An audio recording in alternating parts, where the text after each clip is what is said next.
ہے. اور آج کی آیتوں میں یہ بھی ہے کہ کوئی نبی کبھی خیانت نہیں کر سکتا.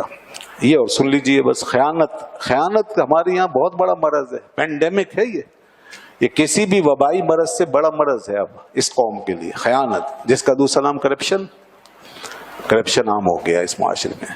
اللہ نے فرمایا یاد رکھو میرے کسی نبی کی شان نہیں کہ وہ خیانت کرے. وما کان لنبی ان یغل. کچھ لوگوں نے، منافقوں نے نبی صلی اللہ علیہ وسلم کے حوالے سے آپ کے مال غنیمت کی تقسیم پر اعتراض کیا. اللہ نے فوراً آیت نازل کر کے فرمایا کیا کہتے ہو، نبی اور خیانت نہیں، کبھی نہیں ہو سکتا. لنبی، کوئی نبی ایسا نہیں تھا جو خیانت کرے اور تم سے کچھ چھپائے. وَمَن يَغْلُلْ يَأْتِ بِمَا غَلَّ يَوْمَ الْقِيَامَةِ. اتنے بڑے عذاب کے ساتھ نبی تو کیا، کوئی بھی اللہ سے ڈرنے والا آدمی تصور نہیں کر سکتا. فرمایا جو بھی خیانت کرے گا وہ قیامت کے دن اس کو ایسے لا رہا ہوگا اپنے سر پہ رکھ کے، اس کے سر پہ رکھا ہوگا وہ جو خیانت کریں گے. آج لوگ پتہ نہیں کیا کیا کھا گئے اور ڈکار بھی نہیں لے رہے، سب معاف کرا لیا ہے. قیامت کے دن پتہ چلے گا کس کس کے سر پہ کیا کیا رکھا ہوا ہے.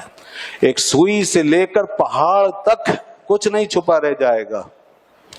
یہ جو کھا کے بیٹھے نا، فکر نہ کریں، یہاں تو کوئی حساب لینے والا نہیں، حساب لینے والے بھی سب ایک ساتھ ملے ہوئے ہیں، سب آپس میں چور کا بھائی گرے کٹ کا ٹولا. یہ سارا سلسلہ آج یہ ہے کہ کھاؤ پیو لوٹو اس قوم کو. مگر قیامت کے دن دیکھیے گا ہمارے ان لیڈروں کے سروں پہ کسی کے اوپر ہمالیہ رکھا ہوا ہوگا، کسی کے اوپر کیٹو رکھا ہوا ہوگا، کسی کے اوپر کوئی پہاڑ ہوگا، کسی کو کوئی پہاڑ ہوگا، پتہ چلے گا انہیں. میں یہ بات اس لیے کہہ رہا ہوں کہ مسلم شریف کی حدیث میں ہے، حضرت ابو ہریرہ رضی اللہ عنہ سے روایت ہے، فرمایا رسول اللہ صلی اللہ علیہ وسلم نے کہ لا الفین احدکم یجیء یوم القیامۃ علی رکبتہ بعیر لہ رغاء. خبردار میں تم میں سے کسی کو قیامت کے دن اس طرح نہ دیکھوں کہ وہ آ رہا ہو اور اس کے سر کے اوپر، اس کی گردن کے اوپر اونٹ سوار ہو. وہ مجھے دیکھے یقول یا رسول اللہ اغثنی، اے اللہ کے رسول میری مدد کیجئے. اس کے سر پہ اونٹ ہے، وہ بڑبڑا رہا ہے، لہو رغاؤن، اونٹ بڑبڑا رہا ہے، اور یہ مجھے دیکھ کر کہے گا کہ یا رسول اللہ میری فریاد سنیے، اغثنی یا رسول اللہ. یہاں تو آپ کہتے ہیں نا اغثنی یا رسول اللہ، لیکن وہاں کا تو سوچئے، یہاں تو مواخذہ نہیں ہو رہا. بہت سے لوگ بہت کچھ کھا پی کے بھی اغثنی کر لیتے ہیں، لیکن یاد رکھیے وہاں پر فرمایا جب تم مجھے پکارو گے تو میں کہیں ایسا نہ ہو کہ تمہیں یہ جواب دوں اقول لا املک لک شیئا قد ابلغتک، میں آج تیرے لیے کسی چیز کا مالک نہیں، میں نے تو اپنا پیغام پہنچا دیا تھا. پھر فرمایا کہ دیکھو قیامت کے دن لا الفین احدکم یجیء یوم القیامۃ علی رکبتہ فرس لہو حمحمہ. میں کسی کو ایسے نہ دیکھوں کہ کوئی آئے اور اس کے گردن کے اوپر گھوڑا سوار ہو اور وہ گھوڑا ہنہنا رہا ہو اور مجھے دیکھے تو کہے اغثنی یا رسول اللہ، تو میں اس سے کہوں کہ میں آج کسی چیز کا مالک نہیں ہوں، میں نے تم تک پہنچا دیا. پھر فرمایا خبردار میں کسی کو قیامت کے دن اس طرح نہ پاؤں کہ یجیء یوم القیامۃ علی رکبتہ شاۃ لہو صغاء، کہ اس کی گردن پہ بکری سوار ہو اور وہ ممیا رہی ہو اور وہ مجھے دیکھے تو کہے اغثنی یا رسول اللہ میری مدد کیجئے اللہ کے. میں کہوں گا آج میں تیرے کسی کام نہیں آؤں گا، میں نے تو اپنا پیغام پہنچا دیا تھا. فرمایا قیامت کے دن، پھر آگے فرمایا قیامت کے دن کوئی اس طرح نہ آئے کہ اس کے سر پر، اس کی گردن پر رکبتی نفس لہو سیاہ، کہ کسی کی جان سوار ہو اور وہ چیخ رہا ہو اور یہ مجھے دیکھے اور کہے یا رسول اللہ میری مدد کیجئے، تو میں اس کے کام نہیں آؤں گا. پھر فرمایا قیامت کے دن کوئی اس طرح نہ آئے کہ اس کے سر پر، اس کی گردن پر علی رکبتی رکاء تخفق، کپڑے کا تھان رکھا ہوا ہو اور وہ لہرا رہا ہو اور یہ مجھے دیکھ کر کہے اغثنی یا رسول اللہ، تو میں اس کے لیے کچھ نہیں کروں گا. پھر فرمایا قیامت کے دن کوئی اس طرح نہ آئے کہ کوئی اپنی گردن کے اوپر سونا چاندی لے کر آئے علی رکبتی صامت، اور پھر مجھے دیکھے تو کہے یا رسول اللہ میری مدد کیجئے، تو میرا جواب وہی ہوگا. پھر دیکھ لیا آپ نے، یہ ساری چیزیں بتا دی تفصیل سے. یہی چیزیں ہیں انسان جن میں حق تلفی کرتا ہے, خیانت کرتا ہے, بس اس پر سب کا قیاس کرے. تو یہ جو فرمایا نا قرآن نے اس کو مختصر یہاں کہا وَمَن يَغْلُلْ يَأْتِ, جو بھی خیانت کرے گا وہ لے کر آئے گا. اللہ کے رسول نے اس کی وضاحت کر دی اور یہ بھی بتا دیا کہ اس وقت کتنی بڑی حسرت ہوگی. آج بہت سی خیانتیں وہ ہیں جو خیانت رہی نہیں ہیں, ہم نے ان کو خیانت سمجھنا ہی چھوڑ دیا. ہم سمجھتے ہیں کہ یہ جائز ہے, حالانکہ جائز نہیں. ہمیں آپ کو بہت سی چیزیں ایسی ملتی ہیں جو امانت کے طور پہ ہوتی ہیں. کسی کمپنی میں, ادارے میں, فیکٹری میں, کارخانے میں, سرکاری ملازمت کے دوران, وہ سب امانت ہوتی ہیں اس ادارے کی جو ہمیں کام کرنے کے لیے دی جاتی ہیں چیزیں.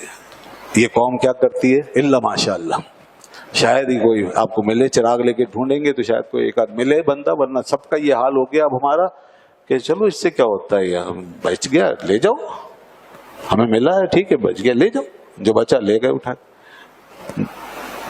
جو بچا لے گئے وہ تو بڑے نیک لوگ ہیں کہ بچا ہے تو لے گئے. یہاں تو ایسے ایسے لوگ بھی ہیں کہ جو کام کا ہے وہ بھی لے گئے, اور اس کے بعد پھر دوسرا فارم بھرا, دوسرا پھر اور منگا لیا, پھر اور منگا لیا, اور منگا لیا. کچھ نہیں چھوڑتے ہم لوگ, سارا علم و ہنر سب غارت گیا ہر شعبے میں. دوائیاں چوری تو جناب, آلات سرجری گئے تو اسکولوں سے, کالجوں سے, یونیورسٹیوں سے وہاں کی چیزیں گئیں, فرنیچر گئے, الیکٹرک کا سامان گیا, مختلف محکموں سے پورا ایک اسٹیل مل کھا گئے.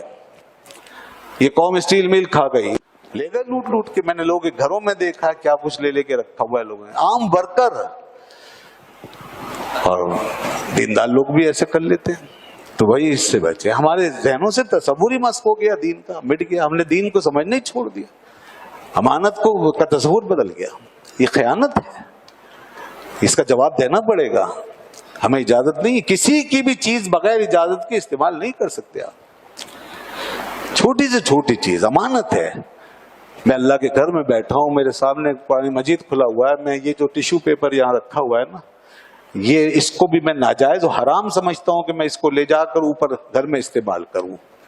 یہ یہاں کے لیے رکھا ہے, بخدا میں اس کو گھر میں لے جا کے استعمال نہیں کر سکتا. یہاں سے اٹھاؤں بھر بھر کے وہاں لے جاؤں, اپنے بچوں میں تقسیم کروں وہاں رکھ لوں, نہیں, میرا گھر میں اپنا الگ ہے, میں خود خریدوں گا اور اس کو استعمال.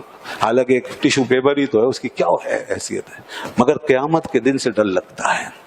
یہ سب کچھ پڑھا ہے, دیکھا ہے, تو اس لیے قیامت کے دن اس کا بھی جواب کہیں ایسا نہ ہو یہی سر کے اوپر رکھا ہوا لہرا رہا ہو, اس کا جواب دینا پڑ جائے.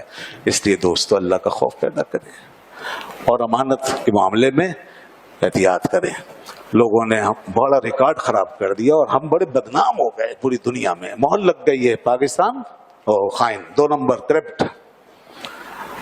مسلمانوں میں باہر تو باہر, ادھر مسلمانوں میں, عرب میں, یو اے ای میں, ادھر ادھر باقاعدہ اعلانیہ یہ بات کہہ دی گئی بھئی یہ قوم جو ہے ناقابل اعتبار. خائن, خیانت کچھ نہیں چھوڑے گی, تباہ ہو جائیں گے ہم. یہ ملک ترقی نہیں کر سکے گا جب تک یہ خیانت. اور یہ ہم میں خیانت یہ بعد میں آئی ہے, یہ اوپر سے ہمارے اوپر مسلط کی گئی ہے. یہ قوم بہت اچھی تھی, یہ بچے ہمارے, ہم نے وہ دور بھی دیکھا ہے اپنے بڑے بوڑھوں کا جب بڑے امانت داری سے کام کرتے تھے. وہ دور ہم نے دیکھا, وہ نسل دیکھی ہے, اس میں چلے گئے ہمارے اوپر والے. اب یہ اوپر سے ہر جگہ کرپشن ہو گیا, بدعنوانی اور لوٹ مار ایسا حلال کر لیا گیا, تو نیچے قوم بھی بے خوف ہو گئی. بات وہی ہے, الناس علی دین ملوکہم, لوگ اپنے بادشاہوں اور حکمرانوں کے دین پر ہوتے ہیں. تباہ کر دیا لیڈروں نے, حکمرانوں نے اور اس نظام نے, کھا کھا کے اور ایسی مثالیں قائم کر کے کہ قوم کے دل سے خوف چلا گیا. تو بہرحال اب ان کی ذمہ داری ہمارے اوپر تو نہیں ہے, ہمیں تو اپنے اعمال کا حساب دینا ہے. عمل کا حساب سب اپنا اپنا دیں گے. ہمیں جو معلوم ہے اس کے مطابق ہمیں عمل کرنا چاہیے. خیانت سے بچیے.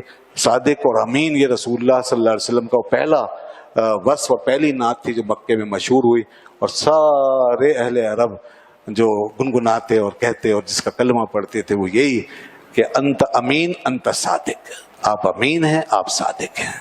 اسی لیے رسول اللہ کی بات سب نے مان لی. امین و صادق بنیے اور ایسے لوگوں کی قدر کیجیے جو امانت اور دیانت کے ساتھ آپ کے درمیان, آپ کے گھر میں, آپ کے معاشرے میں جہاں بھی پائے جائیں. اللہ تعالی ہمیں امانت اور صداقت عطا فرمائے اور ان باتوں پہ عمل کرنے کی توفیق عطا فرمائے. وآخر دعوانا الحمدللہ رب العالمین.